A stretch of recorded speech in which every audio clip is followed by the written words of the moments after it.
आदाब, नमस्कार। The red mic में आपका स्वागत है। मैं हूं सौरभ शुक्ला। हम सुप्रीम कोर्ट में हैं इस वक्त। एक अहम फैसला आया है।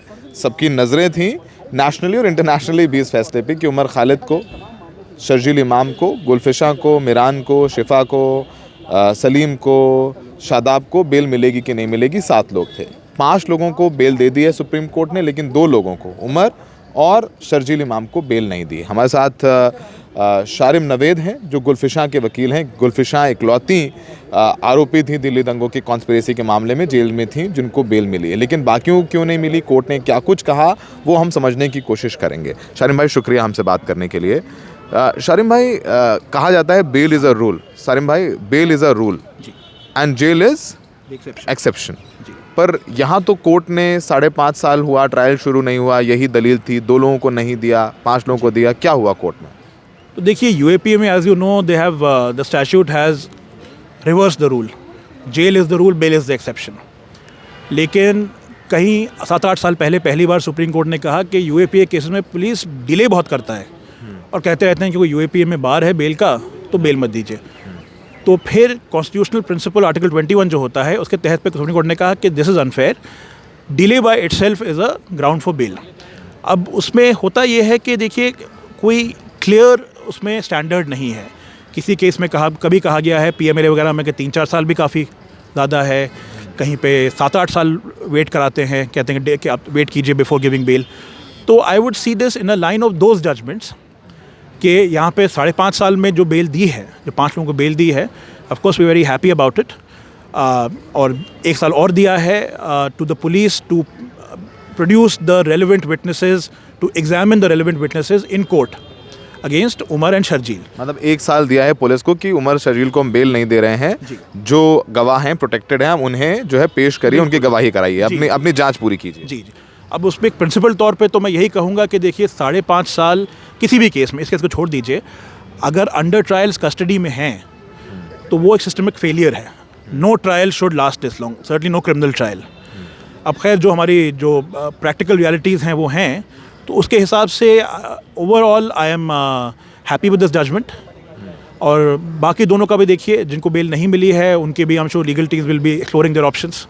सलीम भाई, ये बताइए कि जब उमर खालिद को और शर्जील को बेल नहीं दी, कोर्ट ने कहा कि हम सब जितने भी आरोपी उनको अलग अलग तरीके से देखते हैं, और प्राइमा फेसी उनके जो लफ्ज़ थे, हम जो सुन रहे थे ऑनलाइन, कि प्राइमा फेसी ऐसा लगता है कि यूएपीए के तमाम प्रावधानों के तहत, उसमें से उन्होंने 2 प्रावधान ज़रूर बोले कि ऐसा लगता है कि इनका रोल डायरेक्टली और इनडायरेक्टली है। तो ये इतनी कड़ी टिप्पणियां भी की हैं कोर्ट ने, ऐसा लगता है, तो इसका ट्रायल पर भी इम्पैक्ट करेगा? क्या बोला था कोर्ट ने?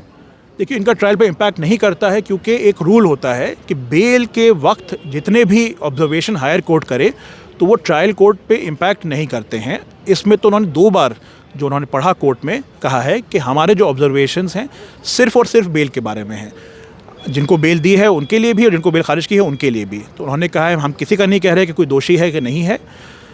हैविंग सेड दैट, उन्होंने कहा है कि हम सिर्फ कह रहे हैं कि बेल मत दीजिए, और ट्रायल कोर्ट जो है अपना सारे फैसले at every stage, whether charge, final judgment और on the renewed application for bail, वो अपने हिसाब से अनअफेक्टेड बाय दिस जजमेंट सुनाएगा।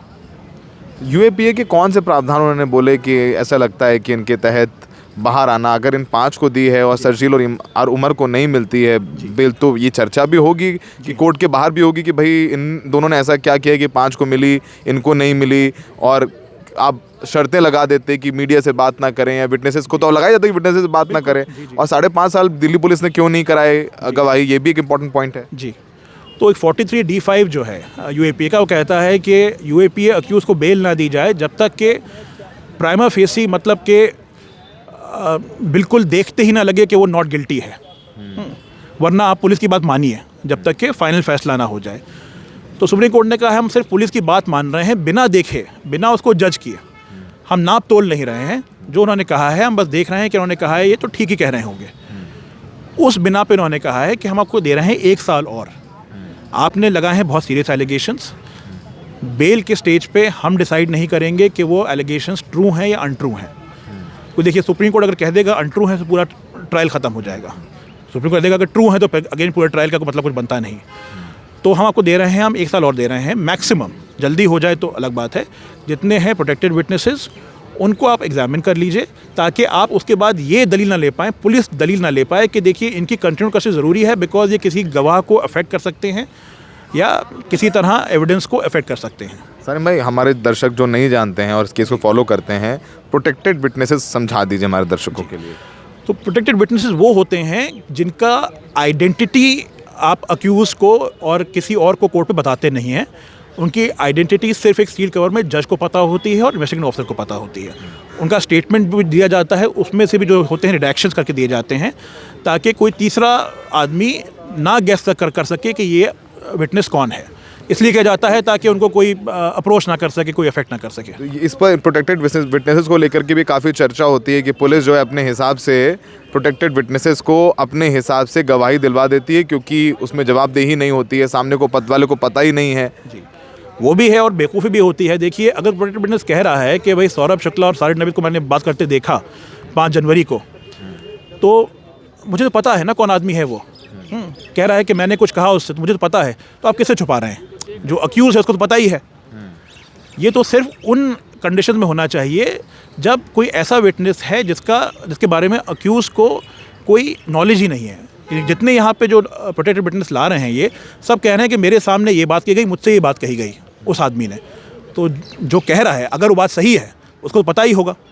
तो प्रोटेक्टेड विटनेस का वैसे मतलब मिसयूज़ तो बहुत होता है। तो यानी अब गुलफिशा जेल से बाहर आएंगी, मिरान, शिफा, सलीम और शादाब। गुलफिशा का केस आप लड़ रहे हैं, इकलौती महिला थी जो जेल में थी, उनकी जो साथी देवांगना, नताशा, शफूरा, ये जेल से बाहर आ गई थी।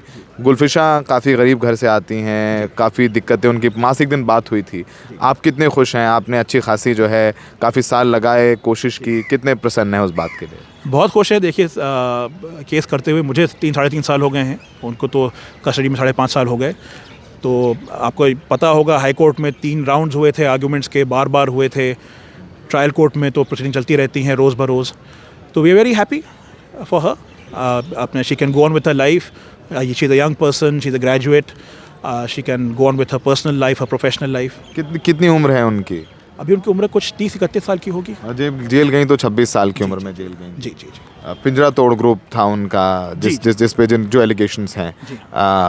ट्रायल बहुत अभी शुरू नहीं हुआ, अभी तो शायद चार्जेस भी फ्रेम पूरी तरीके से नहीं हो पाए हैं। सारिम जी, अगर ये बता पाएँ हमारे दर्शकों को अपने अंदाजे से कि ट्रायल पूरा होने में, क्योंकि कोर्ट में शायद 2 साल बोले थे, 2 साल के अंदर ट्रायल कंप्लीट करने के बाद बोली थी दिल्ली पुलिस ने, तो अगर 2 से 3 साल भी लग सकते हैं, 4 साल भी लग सकते हैं, ये कितना जायज़ है दिल्ली पुलिस की तरफ से कि आप इतना वक्त लगा दें ट्रायल में?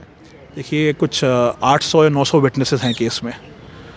अगर हर दिन भी एक विटनेस हो तो आप वर्किंग डेज मान लीजिए कितने हो जाएंगे। अब बीच में जो कोर्ट में केस चल रहा है, वो कोर्ट सिर्फ एक केस नहीं सुन रही है, बहुत केस सुनती है। तो कितना टाइम दे पाएंगे? इतने सारे लॉयर्स हैं इसमें, लॉयर्स की भी अपनी कंपल्शंस होती हैं। अगर सुप्रीम कोर्ट में केस है तो वो कड़कड़डूमा कोर्ट नहीं जा सकता at that time. Police time पे गवाह नहीं लाती है कभी। आपने कभी अगर ट्रायल कवर किए हो, आपने पता होगा आधे टाइम क्यों नहीं आते। 4 साल तो देखिए, जिस केस में 50-60 गवाह होते हैं, हम उसके लिए एस्टिमेट करते हैं। अब we can hope that they will change their habits and proceed expeditiously, जो कहा गया है उनसे। एक तरह से जो एक साल का डायरेक्शन जो है, वो भी तो डायरेक्शन यही है कि आप डिले मत कीजिएगा, कि आप लाइए। अगर भरोसा होता पुलिस पे कि ज़रूरत नहीं है तो क्यों कहते? वो कहते हाँ आप तो बड़ी तेज़ी से कर रहे हैं, तो करते रहिए ऐसे ही। ठीक है, शुक्रिया सारिम। तो सारिम नवेद, जो गुलफिशा के वकील और बेल दिलवाने में एक अहम भूमिका रही है, यानी अब दिल्ली पुलिस को जल्द से जल्द सारे जो प्रोटेक्टेड विटनेसेस हैं उनकी गवाही करनी होगी, क्योंकि बेल ना देने की एक बड़ी वजह होती है कि पुलिस ये कहती है कि भैया ये जेल से बाहर आएंगे और जो गवाह हैं उनको दबाव बना करके, प्रभावित करके पूरे ट्रायल को सैबोटाज कर देंगे, पूरे ट्रायल को ख़राब कर देंगे। तो कोर्ट ने कहा अगर आपको ये लग रहा है तो पहले आप गवाही करवा लीजिए 1 साल के अंदर, और अब 1 साल बाद ही शर्जील और उमर बेल वापस से अप्लाई कर सकते हैं। बाकी लोग जेल से बाहर रहेंगे। एक और साल जो है वो 5.5 से 6.5 साल हो जाएगा। बस बात यह है कि कल को अगर उमर और शर्जील बेगुनाह साबित होते हैं तो उनके 6.5 साल कोई वापस कर पाएगा? ये सबसे बड़ा सवाल है, क्योंकि अभी भी वो सिर्फ आरोपी हैं। आरोप गंभीर हैं, लेकिन हैं तो आरोपी ही। सहयोगी शायान के साथ सुप्रीम कोर्ट से Saurabh Shukla, the red mic.